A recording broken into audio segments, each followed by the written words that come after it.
Hello, and welcome to Out and Equal's 2017 Town Call Series. Today's call is focused on establishing and growing LGBT employee resource groups. This is a broadcast audio call from 12 to 1 Pacific. Use speakers or headsets on your computer and turn the volume up. Please chat in questions and respond to polls during the call. Before we begin, a few announcements. Our Town Call Series continues on August 31st with LGBT millennial engagement. We also have calls on September 21st and November 16th. The Global Webinar Series continues on September 13th, focusing on Colombia, and on November 8th on Singapore. This year's 2017 Workplace Summit takes place October 10th through 12th in Philadelphia. October 9th is our pre-conference Leadership Day seminars. We'll learn a little bit more about those later on the call. Workshop details are now posted online and registration is open.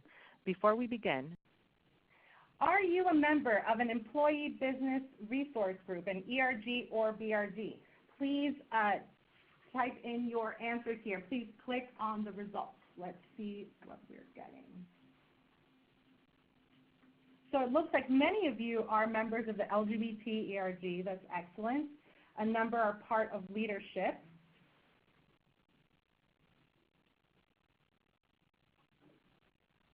And some folks are still working on developing their ERG groups. Excellent. Well, thank you so much for joining us for today's call. I think this will be very relevant for folks who are listening. As you know, employee resource groups have helped create inclusive workplaces by connecting underrepresented groups. Today, successful ERGs and BRGs also support the business's diversity and inclusion efforts. So we're very excited for today's call. We're going to start with leaders from OutWest, which is Bank of the West's LGBT employee resource group, and they're going to share best practices and outline some key elements of their successful ERG strategy. And we'll also be highlighting opportunities and ways for you to improve your impact. So with that, I'm going to go ahead and turn it over to OutWest. Good morning, everybody. My name is Justin Nepper. I am the current chair and founder of OutWest. Program has been in place for over 3 years. This is my second round with a second company doing this, so I'm very excited to share our experiences. I'll let Abel introduce himself real quick. Abel? Hey, everyone. My name is Abel Raposo with National Sales Strategy at Bank of the West, and I am the program manager for OutWest. Thank you, Abel. And Hector? Good morning, everybody. My name is Hector Sanchez. I'm the ACH supervisor at Bank of the West. I am the education and resource manager for the national level of the OutWest Resource Group. Great. We'll move right into what we've done over the last couple of years that's proven very successful and keeps us refreshing and engaging with our community. There's 2 areas that we like to focus in on, and it's communication and it's leadership. It seems very basic, but when you really dive into it and look at the options here and the channels, you really uncover quite a wide variety of opportunities and ways to provide information, share information, obtain information, and get your employees engaged both internally and externally. So I'll focus on these 2 during this call and show you some examples of what we've been doing. Under the communication, you know, that old mantra, content is king, it really is. There is a lot of information out there. You may already have it. You may be aware of it internally, externally, but there is information regarding topics that we are trying to address in our community, history, leaders in the community, both internally and externally from your organization, events. I mean, we all know that this is going on out there, and what we really can do with your ERG is to channel that information, bring it internal, and publish it in these variety of forms that you have available to you depending on your organization. And that's what we did here. We looked at buckets of information and how we can communicate this information to our membership. We look at it in the perspective of education, what are current topics and issue. A lot of times we're not just educating our allies within the organization. Our own members within the LGBT community really appreciate being informed and understanding things. We leverage local organizations and history points and online resources to feed our education program and how we can share that information. We do interviews, both internally and externally, bring in community leaders, things like that in order to provide that engagement and expertise. We look at the current events and news and share topical information that is important and relevant. And then we look at obviously the various resources that are available to us, for resources like Out and Equal, resources like online LGBT forums, things like that. So we are sourcing things that we don't really have to recreate. We're just really repurposing them. And on the left here, you see there's a variety of ways you can deliver this, obviously. But we use all these mediums to interact with our members. We found that using these multi-channel approach really ensures that we are top of mind.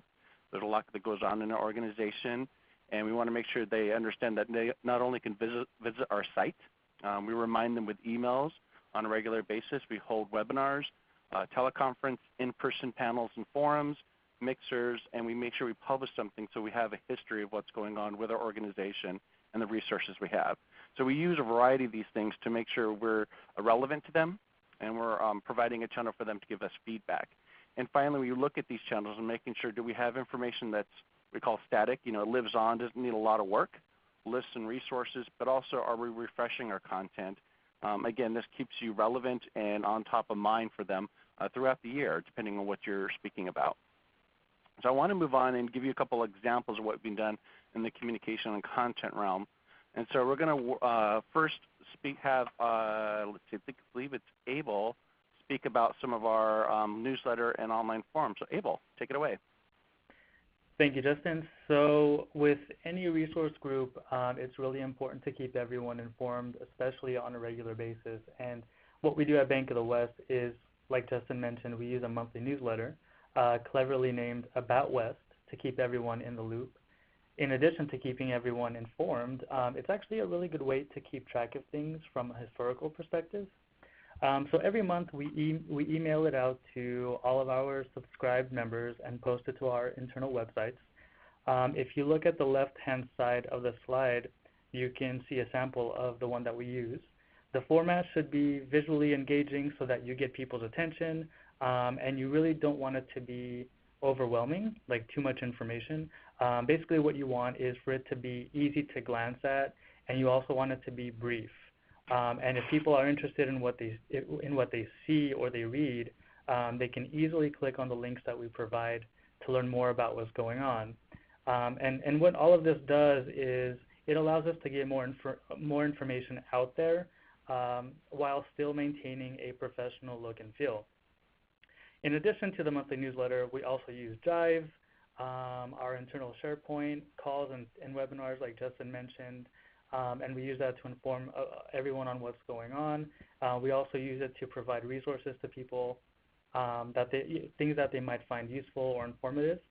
And then lastly, a few other benefits of putting information out there and keeping people informed is we're able to acquire new members, either by word of mouth or someone reads something that they're interested in and they want to know more about it and they think that we do good things, etc. Again, it also keeps track of things from a historical perspective. And it also puts out a call for leadership. And by that I mean we ask existing members to step up, to do more, and provide them with the exposure they otherwise might not get if they weren't part of a resource group. And with that, I'll pass it on to Hector. Hi, you guys. I'm really excited to talk about this. This is a new initiative that we sort of rolled out. It's a safe space program, and it's a great way to re-energize the ERG members and bring their involvement to the next level, as well as creating a supportive environment for the LGBT employees and their allies.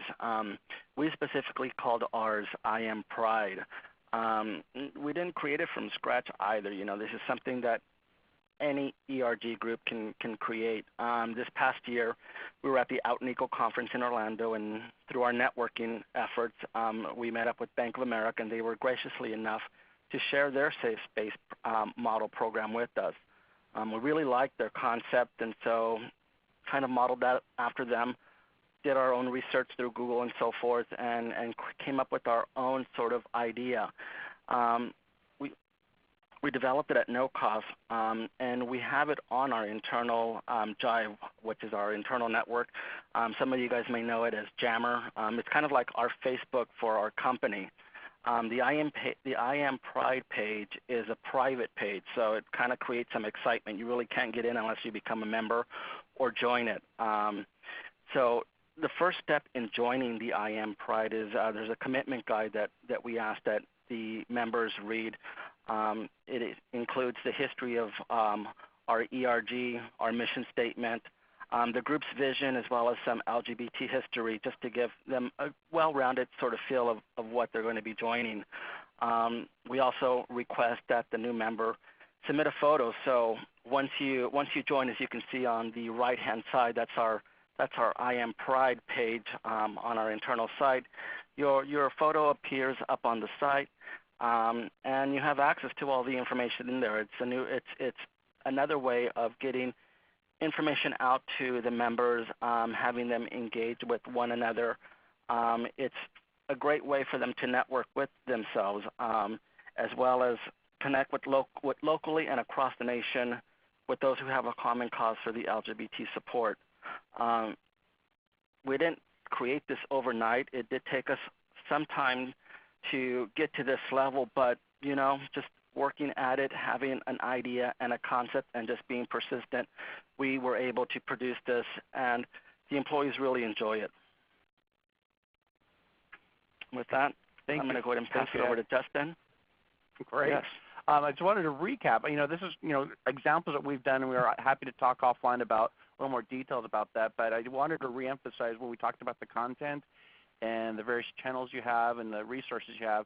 When we created this, over 75% of the content we share is at no cost. Meaning we didn't have to go purchase anything. We didn't have to invest a lot. We really leveraged our internal networks, our intranet, things like that, and really just pooled the talent we had within the organization. Hector himself has written many articles in the history of LGBT, brought that in, and we just used that information and sourced that. So, when you're building this content and building the programming that you share from an education standpoint, it really doesn't cost anything. It's a little time and a little organization, and really tapping into that talent that you have from your leaders that want to step up and say, I want to do a role in education. I really want to organize some events. I want to tap into a skill that I really can't use in my day job really, but I want to expand on it and network. So that's where we found our success, and actually it really has led to support from our executive leadership, which I want to talk about next. Leadership, when you talk about what levels you have and how do you engage them, I always step back and remind individuals as they engage with us that these are volunteers with the organization. We really have to keep that in mind, because when you have that perspective, it's because they're doing this above and beyond their day job responsibilities. They're stepping up. They're most of the time, depending on the organization does support this type of work internally. But you do have to acknowledge that because of this particular perspective, you need to realize that you'll have to have overlapping responsibilities, but also cognizant of their ability to focus in on certain things at one time versus another. So we really looked at our leadership and engagement, and when we have leaders and they want to step up in a leadership role, they say, well, how that's different than a member. And we say, well, a leader really is looking for somebody who's not only willing to step above and beyond, but they're looking to improve their performance on the job, if you will, looking for career advancement and exposure. So they're really invested in it. Some have more time than others, but you really want to understand that is the persona that they want to bring forward and build skills. With members, obviously just as important, but they're looking for how can you make it relevant and inspirational to them. Sharing stories, sharing resources, getting them together, supporting various events within their community.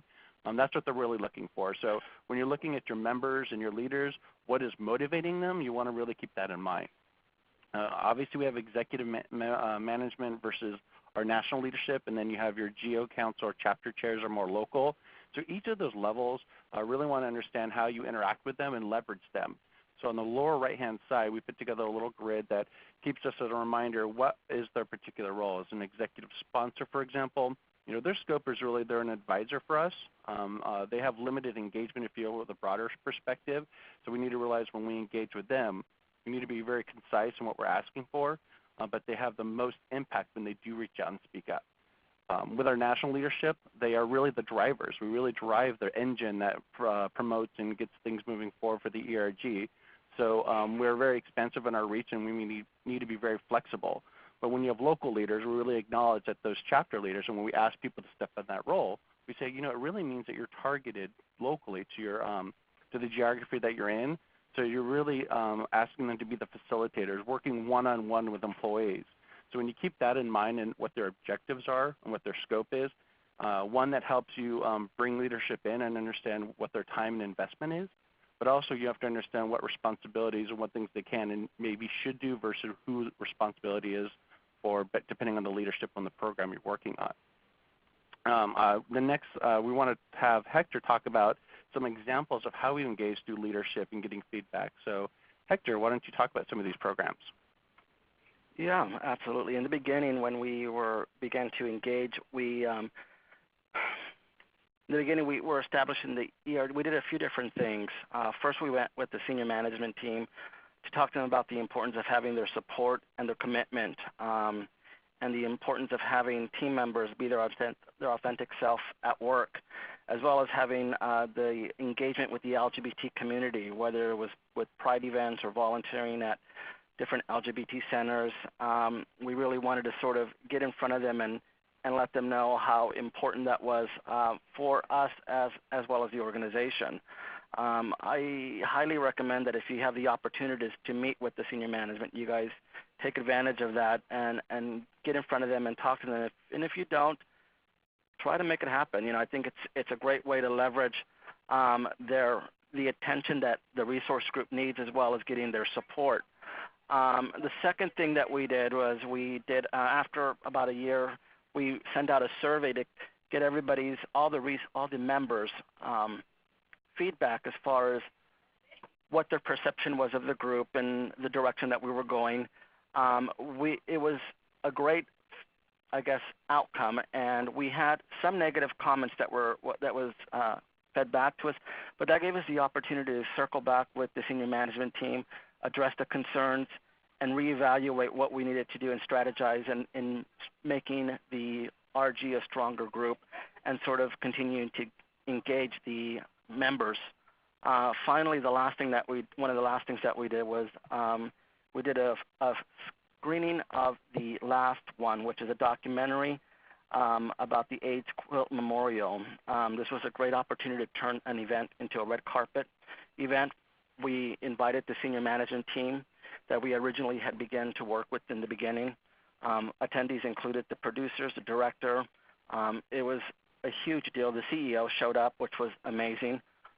We also turned it into a fundraiser, so it benefited different benefited AIDS organizations within the community.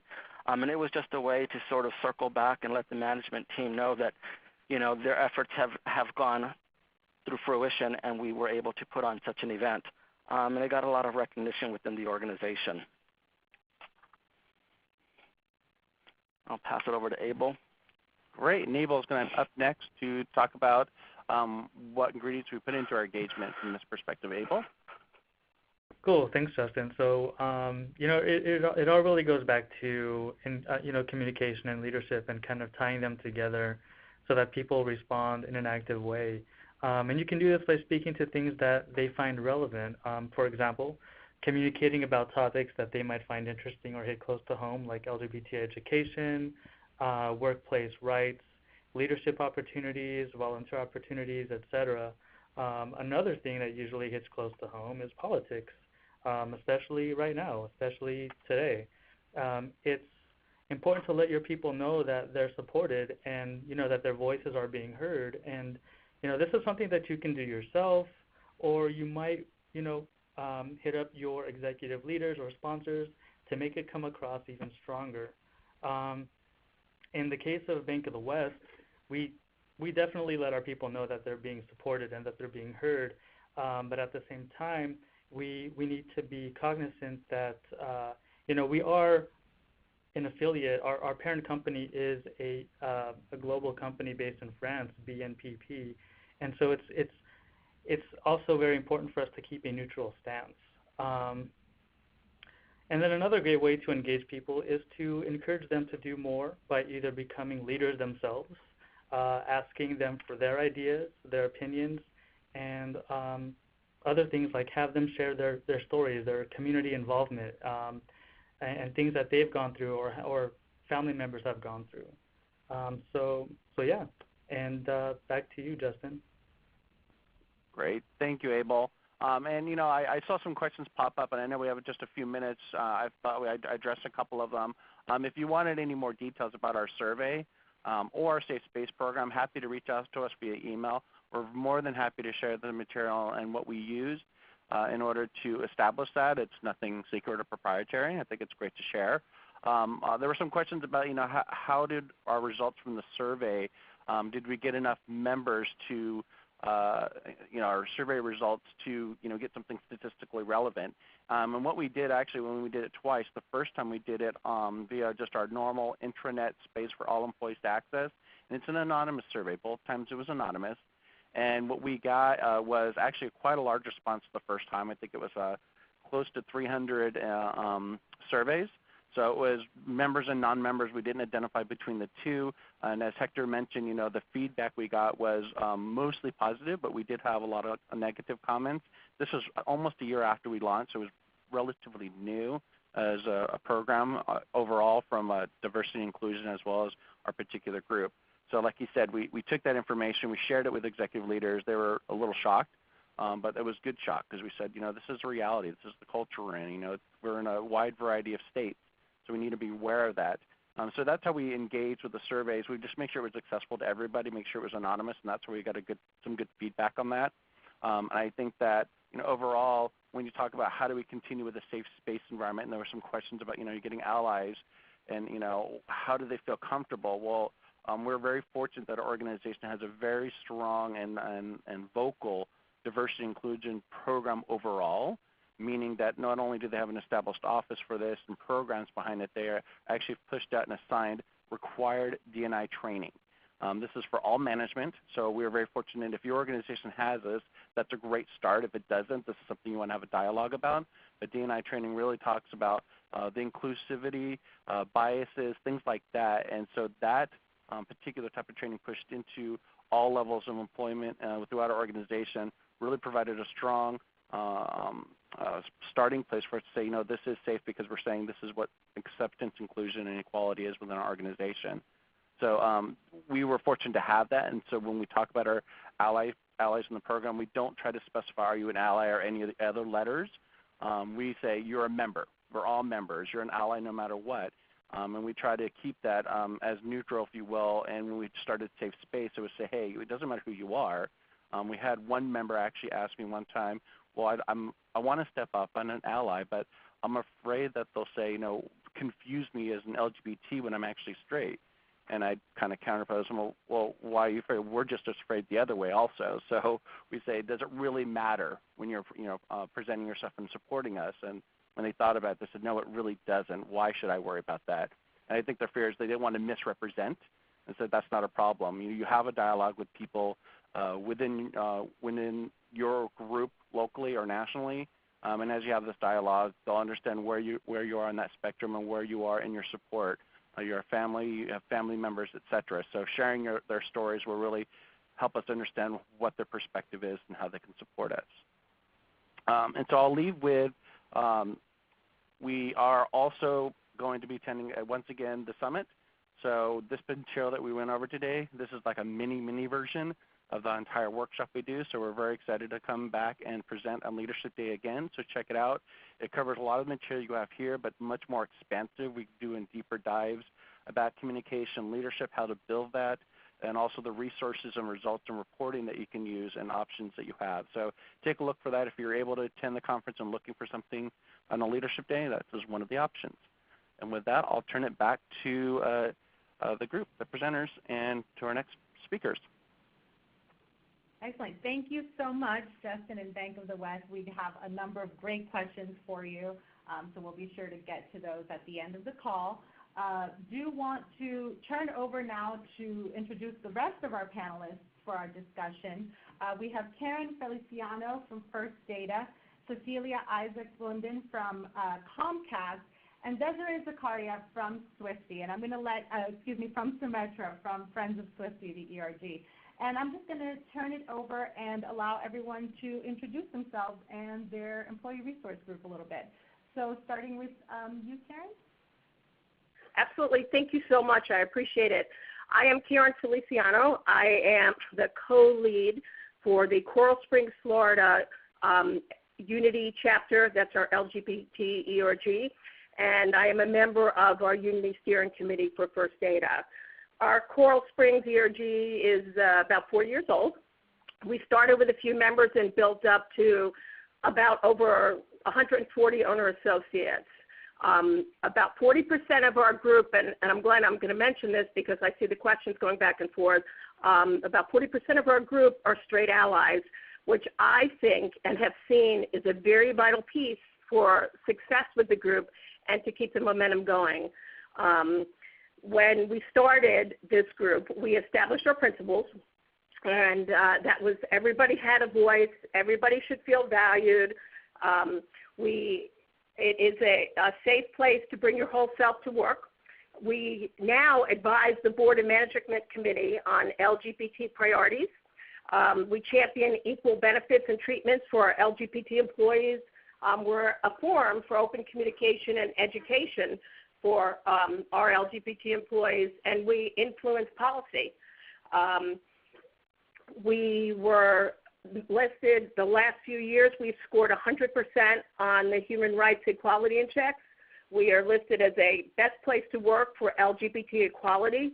And in addition, we have grown our ERG from not only charitable giving events, we ensured we aligned with our business goals, such as you'll see on my slide, our Everyone Shops Here campaign. And I am very honored to be with all of you today. Thank you. Good afternoon. My name is Cecilia Isaacs-Blunden. I'm Senior Director of Diversity and Inclusion at Comcast. We work with the company's various business units to develop and implement strategic initiatives to move the needle in the diversity space. And I'm proud that in addition to my day job, I get to serve as co-chair of our Out at Comcast Employee Resource Group. The group is now 5 years old, although we're lucky to benefit from NBC Universal's much longer history and knowledge about having an LGBT employee resource group. NBC Universal was founded in 1986 and was one of the first in the U.S. So today there's over 4,000 members Out at Comcast and out at NBC Universal across more than 20 chapters. There's 10 at Comcast, another dozen at NBC Universal.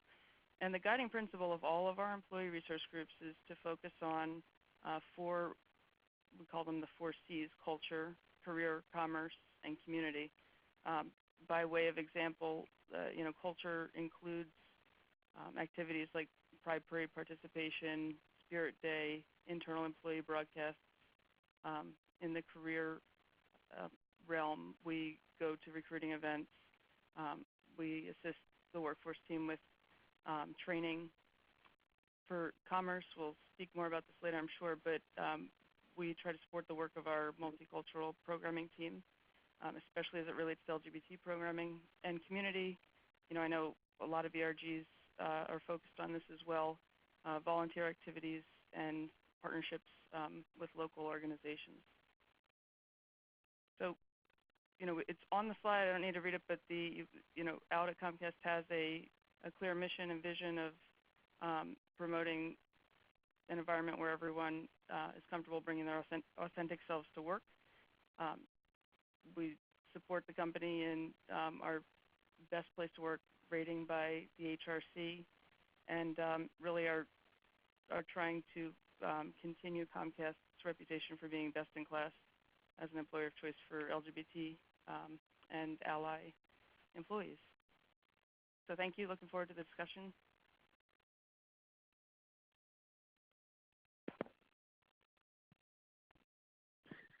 Hi, my name is Desiree Zachary, and I work at Symetra Financial in Washington State. I'm in the marketing department, and I'm an original founder and VP of our LGBT ERG.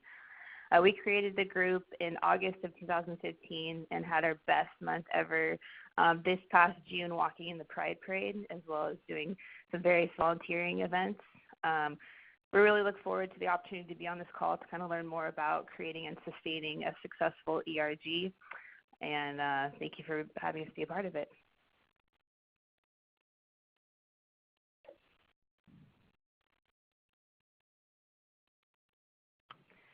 Excellent. So with that, we will move over into the panel discussion. And Desiree, I will let you take it on from here.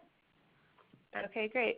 So the first question that we have for the panel here, how does your company support your LGBT ERG?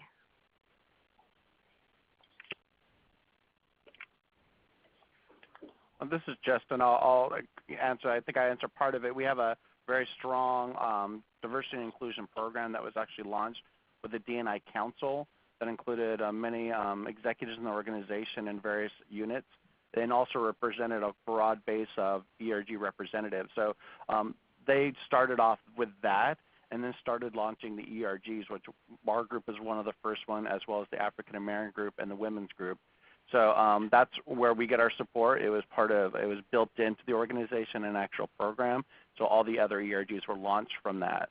So that's where our perspective is. And so they continue to support us in that way by assigning us at least one executive and one senior manager as sponsors. They hold that for about 1 or 2 years. They try to rotate to a different exposure. We are fortunate to have our vice chairman of the organization as one of our sponsors, and the other one is actually an out male within our organization as senior leader. So we're very, very fortunate from that aspect. And this is Cecilia. At Comcast there's a host of different ways, but I think some of the key themes that were just mentioned, senior executive championship or support is essential. And from that and related to that is the idea of budgetary support. So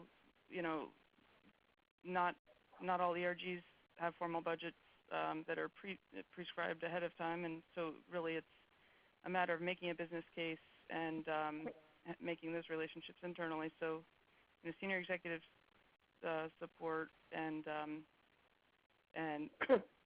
helping support financially worthwhile initiatives are really essential to the operation of ERGs. Yeah.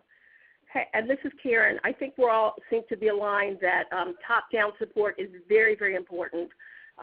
For us, our senior leaders are aware and very supportive of all our goals, as they do understand the value of our ERG. It starts at our CEO, Frank Bisignano, and he's our Chief Diversity Officer. And let me tell you, as just a Florida ERG leader, I've had the opportunity to sit one-on-one with him. And so, again, top-down, they must listen, encourage, and support the diverse and inclusive work environment. So I think we all seem to be aligned with that.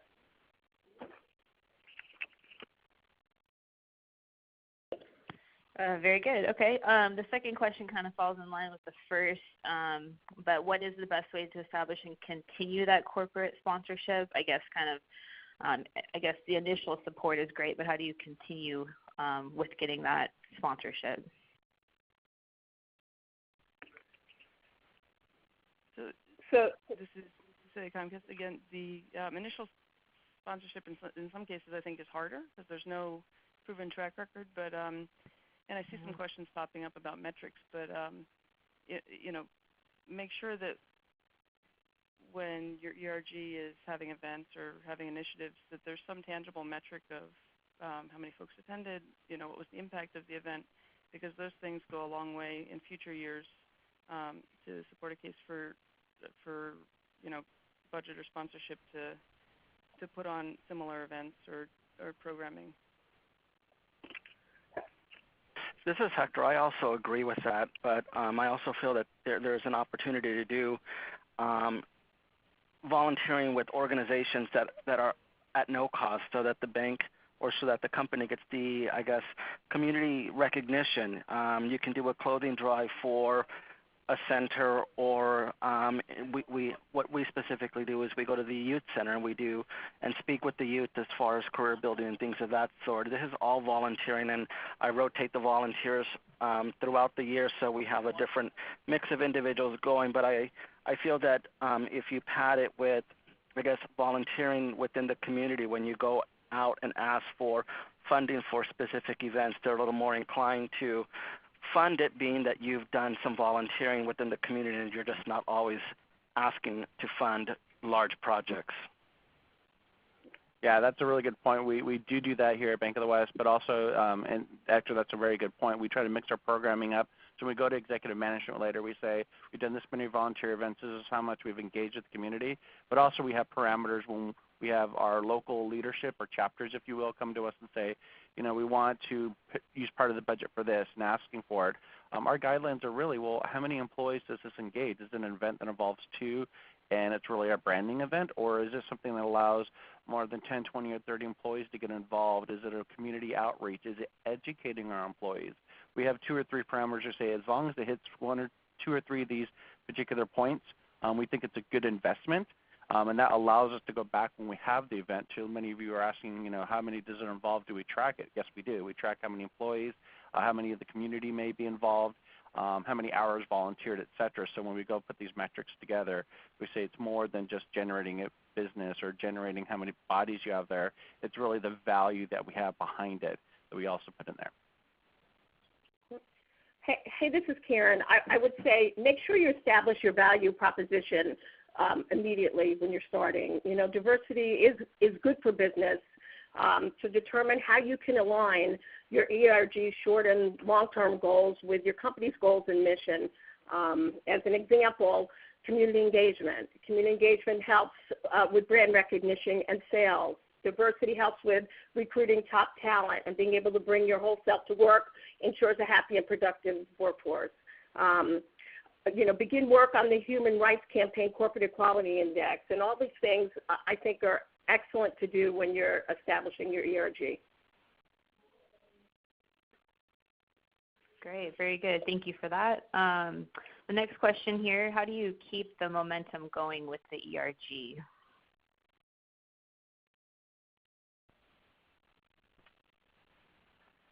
I think it's important to continue to give updates and things that are on the horizon, and keeping them engaged in that aspect, even if it's just a newsletter informing them of trends or things that are happening in pop culture as well as politics, or things that are happening within the community, just to keep them engaged. I think it's important. You may not have many events throughout the year, but it's important just to kind of keep your hand on the pulse and keep them updated with things that are going on, just so that they know that the resource group is still there, and the opportunity may come where we need volunteers.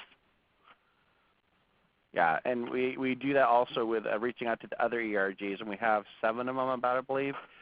So we try to partner with them, with our millennial group, with our veterans group, the women's group, and say, what can we do together in events? Sometimes it's just, I want to say, a recruiting event for membership. They've hosted at some of our main campuses where I have a lot of employees saying, just come find out about us. And we would pitched in, we all provided the resources in order to host the event, and that generated a lot of excitement, interaction. So I think that, not only gets new members, but gets them re-engaged, going, I really didn't know you did all these things. I didn't know these were all these opportunities. So that's another way we keep them engaged throughout the year. Yeah, I think the ERG leaders, and what I've learned over the past few years, the ERG leaders you have to be able to articulate your passion, and your passion around the significance of everybody's role within the ERG. You have to communicate, you have to be transparent, you have to be open to ideas, and what I've learned is you have to explain the whys behind why we need to do what we need to do. Don't assume everyone in the room really knows or understands. Celebrate your wins, listen to your members, and make sure that all the participants are very active in creating your local ERG agenda. And I'd only add to what you said that you can, bringing in new leadership sometimes brings fresh ideas to the table as well. So having a succession plan for different parts of the leadership team to the extent that there's enough interest there, and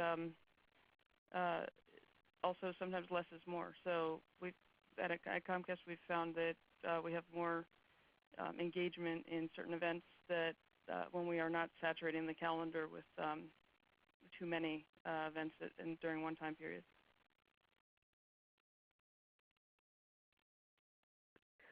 Alrighty, thank you for that. Next question here, does your LGBT ERG collaborate with other resource groups to develop programming? Also, how has that been successful and what challenges have you faced?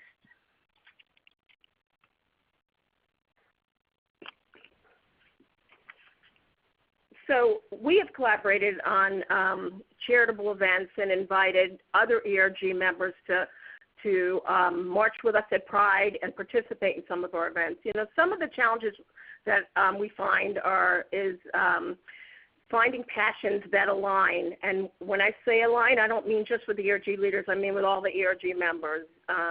Example would be we have one ERG that consistently supports one charity because that's their passion, and that's awesome, right?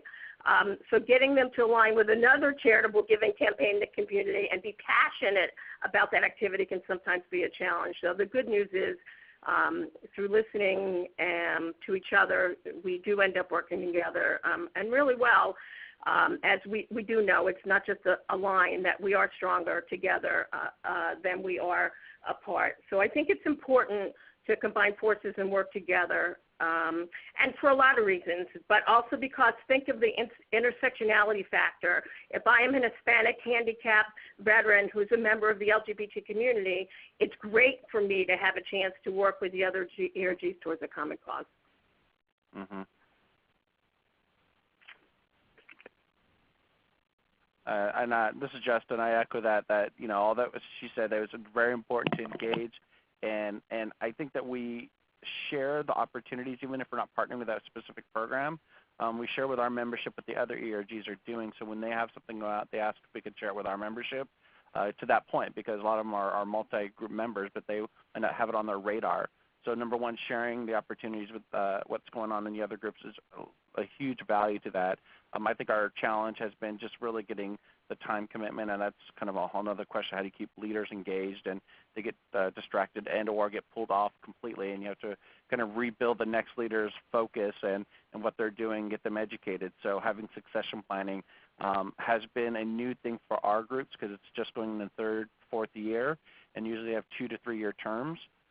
So during that transition, you kind of have to re-engage with the new leaders and find out what their perspective is. That's not a bad thing to have because it comes in with fresh ideas and some new energy. But as we're finally becoming mature groups, we're finding more and more opportunities to reach across and going, you know what, our members are the same as yours. So, veterans that are LGBT, what should we be doing? Should we have an event, and what does that look like? And build that together.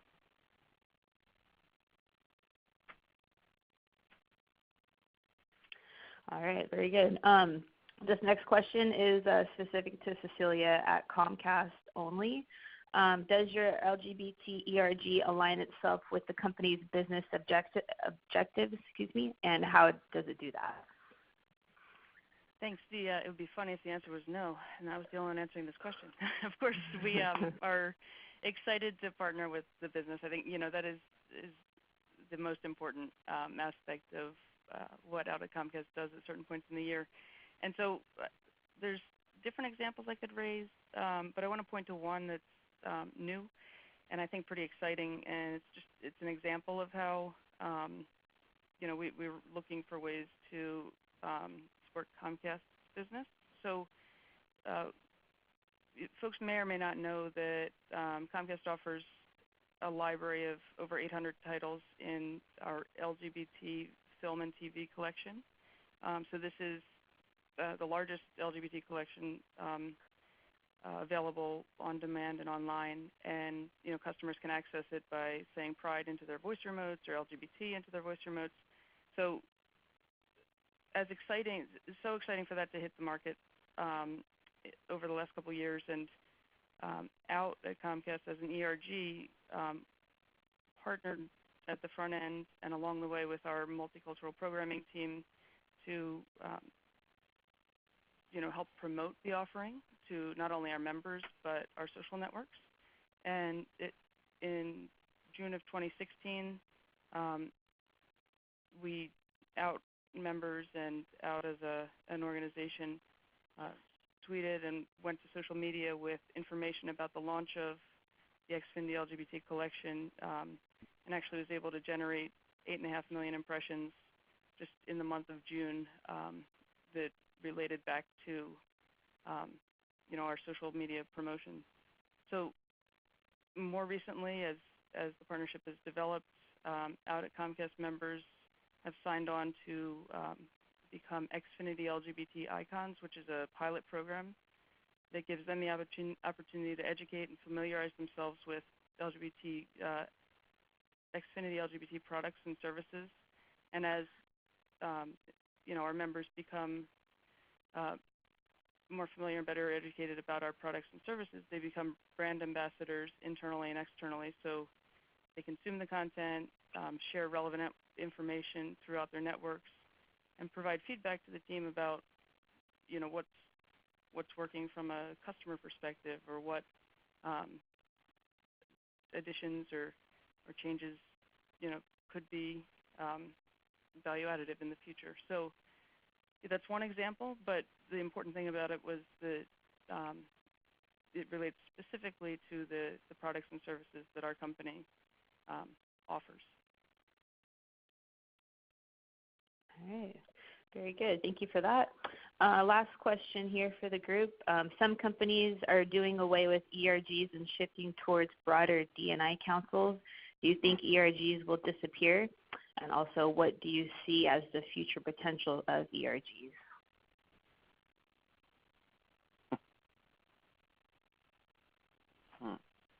This is Justin. I think that it's something I was just brought to my attention recently, and I think that it's a little too early to say that that would be a good thing. I think employee resource groups were developed for specifically to bring like communities together so we can represent, though we do obviously have allies included. I think that having that voice and that focus for each of these groups is still an important component of the overall D&I program. I think that having both, having a D&I council that has all representatives on it, as well as having your individual ERGs, is probably more of a smarter formula, if you will. But just being aware that those individual ERGs may change over time depending on the dynamics and what our social environment is. But also it may depend on the country that you're located in. And we are globally speaking here a lot of times. So I want being aware what is more important, what are the factors for that particular country. So personally, in my opinion, I think that ERGs should continue to exist because they do provide that voice and that focus, but working in combination with the D&I council that is all inclusive of those members, and I think that is probably the best approach if the organization is able to do that.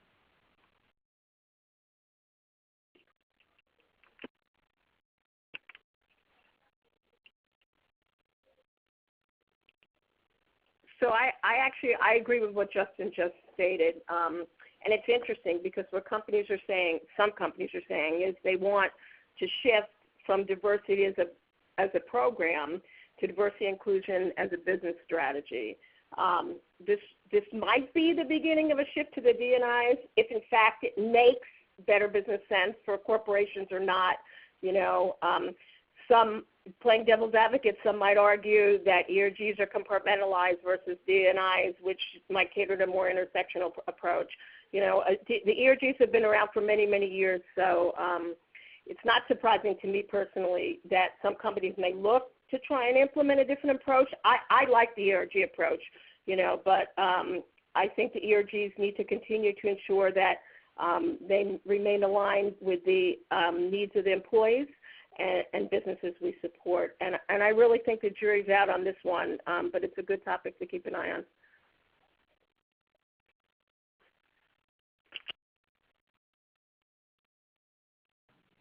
Awesome. Well, I'd like to thank all of our panelists and our moderator for this great discussion.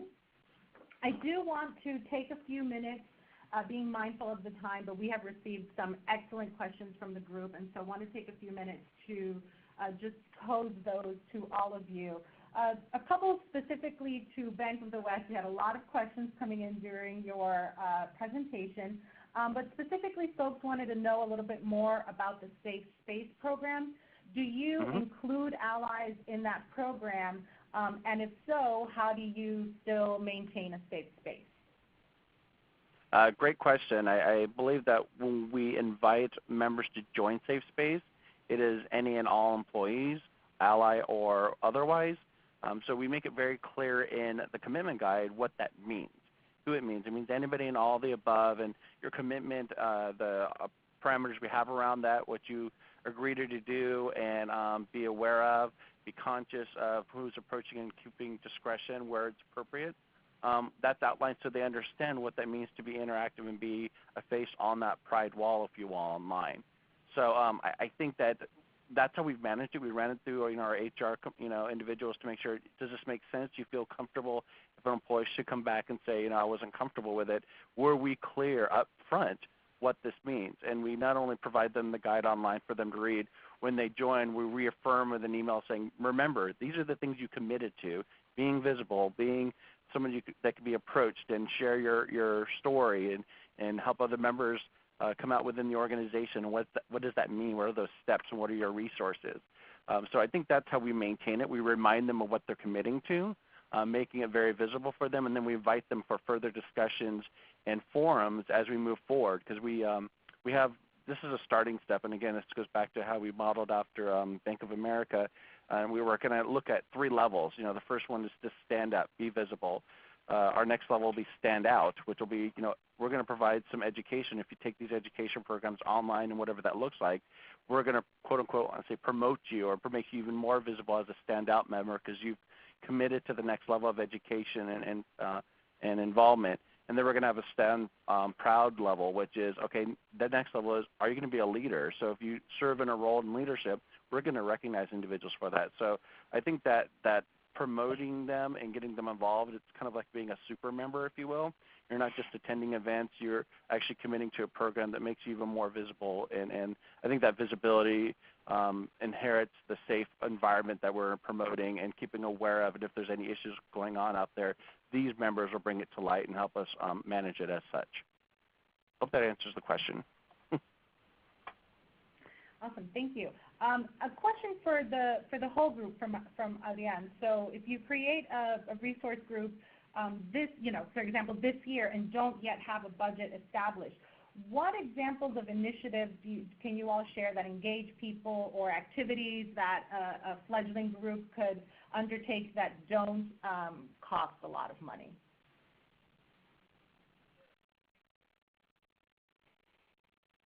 So free programming ideas. I could tell you what we did when we started. It was a lot of collecting information and communicating, and we would set up booths throughout the building to educate, right? And so we started with education, and then we established ourselves with our senior management. So, and again, that goes back to what I said before, it has to be top down so that you get the commitment on this. But that is a way to start, just with education, and recognition of some of the significant days for our LGBT community, whether it's, Spirit Day, History Month, education. And really we started out very simply as that and then moved into being able to get a budget. And to add on to what Karen just said, I think, in terms of what that programmatically can look like, brown bag lunch and learns.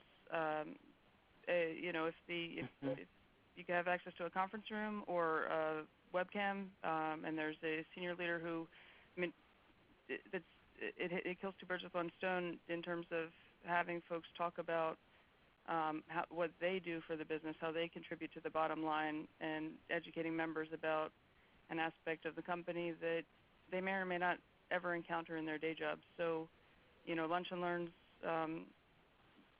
often the most expensive part of meetings is the beverages or the food. So if you invite folks to bring their own, and it's a standing monthly or quarterly event, then there's, I think, to the point earlier, content is king. So it's less about the format, but more about just getting folks in the same room and having something that they're all there for a common interest to learn about.